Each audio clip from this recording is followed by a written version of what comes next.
Friends, welcome to YouTube channel career crack hub. आज हम discuss करेंगे इन्वर्जन केस। ये पेपर में हमेशा आता है, 1 से 2 क्वेश्चन पूछे ही जाते हैं कंफर्म। अभी इन्वर्जन है क्या, ये 20 मिनट्स का एक सेशन रहेगा, देखते हैं। स्टार्ट करते हैं। इन्वर्जन केस हेडिंग लिखा है इन्वर्जन केस। अच्छा, पहले बताइए इन्वर्जन केस का मतलब क्या है। इन्वर्जन केस का मतलब है, सबसे पहले समझिए ये आया कहां से, इन्वर्स से। इन्वर्जन केस कहां से आया है, इन्वर्स से। अब समझिए ध्यान से। इन्वर्स का मतलब होता है, यू कैन से इन हिंदी, उल्टा, है ना। इन्वर्स का मतलब क्या होता है, उल्टा होता है। अब समझिए, मैं 2 चीजें लिखूंगा, सब्जेक्ट प्लस हेल्पिंग वर्ब, और इधर लिखूंगा, इधर लिखना है मुझे हेल्पिंग वर्ब,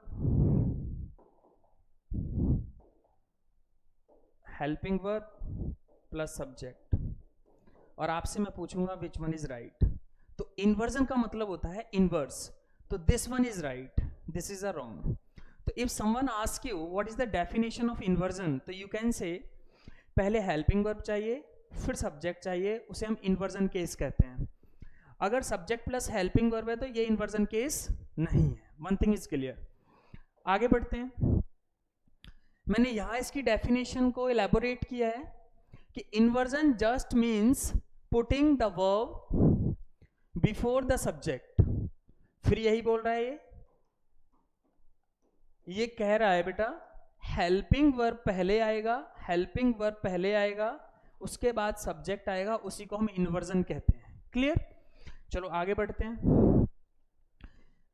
कुछ यहां पर शब्द दिए गए हैं, here are some adverbs and adverb phrases words that we often use with inversion. Inversion case use कब करना है, तो कुछ शब्द होते हैं, सर्टेन शब्द, जो आप यू कैन से कह सकते हैं 39 वर्ड्स हैं, उन्हीं में हम इन्वर्जन यूज करेंगे। इन्वर्जन का मतलब समझ गए, पहले हेल्पिंग वर्ब का यूज होगा, फिर सब्जेक्ट। तो कौन से वर्ड हैं, hardly, rarely, scarcely, seldom, never, on no condition, only yesterday, not only, no sooner, under no circumstances, in no way, on no account, only last month. ये 13 word यहां पर हो गए। नेक्स्ट पर चलते हैं। Only then, only in this way, only when, only by doing this, only a few school, ऐसे बोल सकते हैं, ओनली अ फ्यू स्कूल, या फिर कॉलेज, या फिर university. Only after a month, year, outside the gate, under the table, in a valley, along the border, round the corner, on a hill, here। ये 26 तक हो गए। टोटल 39 मैं आपको लिखवाऊंगा। I will make you write 39 words. There, away, out, up, indoor, outdoor, in, down, to such a degree, to such an extent, to such a point, to such a length, only the day before yesterday. ये 39 complete हो गए। अब समझिए ध्यान से, अगर इन 39 words से sentence की शुरुआत होती है, देखिए क्या लिखा है, if any sentence is started with these words, अगर कोई सेंटेंस शुरू किया जाता है इन शब्दों से, then the helping verb is used before the subject. तो आपको ऐसे फॉलो करना है सेंटेंस, पहले हेल्पिंग वर्ब आएगा, देन सब्जेक्ट आएगा। फिर से सुन लीजिए, अगर इन शब्दों से कोई सेंटेंस शुरू होता है तो पहले हेल्पिंग वर्ब यूज करते हैं, फिर सब्जेक्ट यूज करते हैं।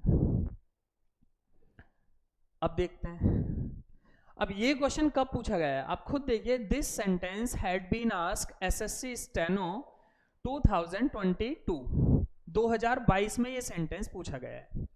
क्वेश्चन क्या है, नो सुनर ही वॉज, ये हमारा ए पार्ट में है, ब्रॉट टू द हॉस्पिटल, ये हमारा बी पार्ट है, then he begin painting heavily, ये हमारा सी पार्ट है, नो एरर, ये हमारा डी पार्ट है। You have to search the mistake, आपको गलती ढूंढनी है, जो पार्ट गलत है दैट इज योर आंसर। अब समझिए ध्यान से, अगर मैं बात करूं 39 वर्ड्स में एक नो सुनर वर्ड था, मैंने क्या बोला, अगर वो 39 वर्ड से सेंटेंस की शुरुआत होती है तो आपको पहले हेल्पिंग वर्ब यूज करना है, फिर आपको सब्जेक्ट यूज करना है। क्लियर? और 39 वर्ड्स में नो सुनर दिया था, आप खुद बताइए ही क्या है यहाँ पर? He is the subject over hair, और वॉज क्या है? Helping verb. तो एरर तो मुझे मिल गया, आंसर क्या होना चाहिए? ए होना चाहिए, ए पार्ट में गलती है। लेकिन एग्जामिनर तो आपसे टिक करवाता है बेटा, लेकिन आप ये यहाँ पर घर पर पढ़ रहे हो, तो firstly you will have to know what is the correct answer. तो करेक्ट आंसर क्या होगा? Firstly we need helping verb, हम वॉज का यूज करेंगे, देन वी नीड सब्जेक्ट। तो आंसर हो जाएगा, आप खुद देखिए आंसर क्या बना, आंसर बना वॉज ही।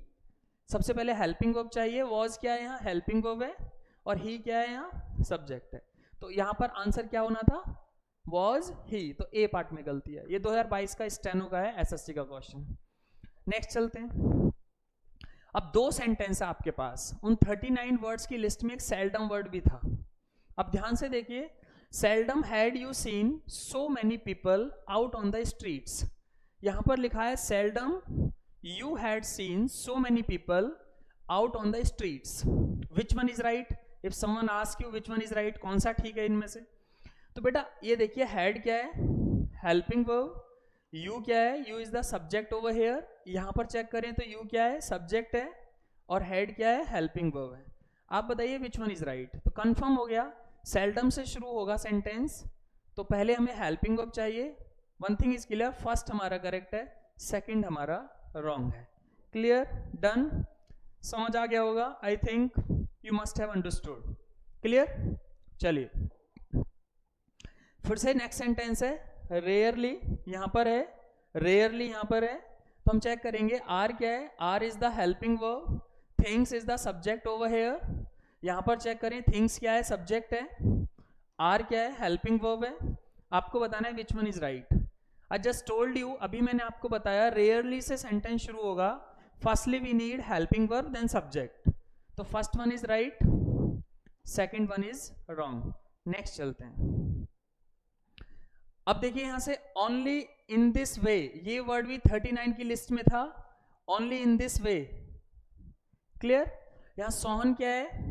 सब्जेक्ट है, कुड क्या है? Could is the helping verb over here, Sohan is the subject over hair, could is the helping verb over here.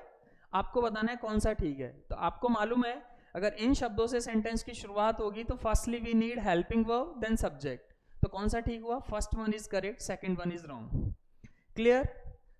I think you must have understood all points. Clear? Next. अब एक sentence हम daily बोलते हैं, there is a pen on the table, कभी भी बोल देते हैं, छोटा बच्चा बोल देता है। अब देयर भी उस लिस्ट में लिखा था, चेक करो जाकर 39 की लिस्ट में देयर भी लिखा था। अब चेक कीजिए, इज क्या है? हेल्पिंग वर्ब है, आ पेन क्या है? यहाँ पर सब्जेक्ट है, इसीलिए तो ये सेंटेंस करेक्ट होता है। तो वन थिंग इज क्लियर, ये जो 39 वर्ड्स हैं ये हमेशा इन्वर्जन केस लेते हैं। इन्वर्जन का मतलब होता है पहले हेल्पिंग वर्ब होगा फिर सब्जेक्ट होगा।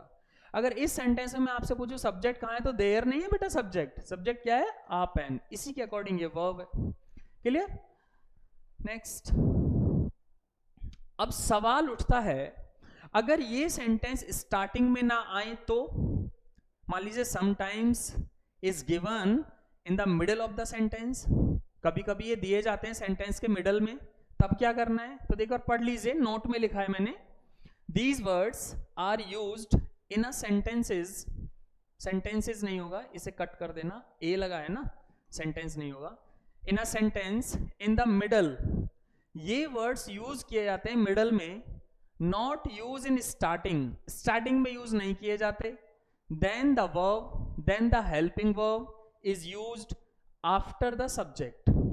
सुनिए भाई ध्यान से, फिर ये कंडीशन फॉलो करनी है आपको, दिख रहा होगा सबको।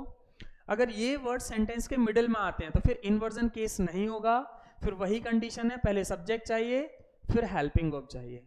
अगर ये वर्ड्स स्टार्टिंग में आते हैं तो इन्वर्जन फॉलो करेंगे, मिडल में आते हैं तो फिर इन्वर्जन फॉलो नहीं करना।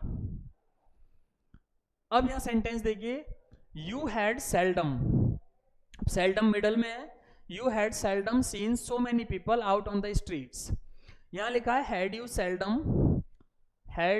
Seldom seen so many people out on the streets.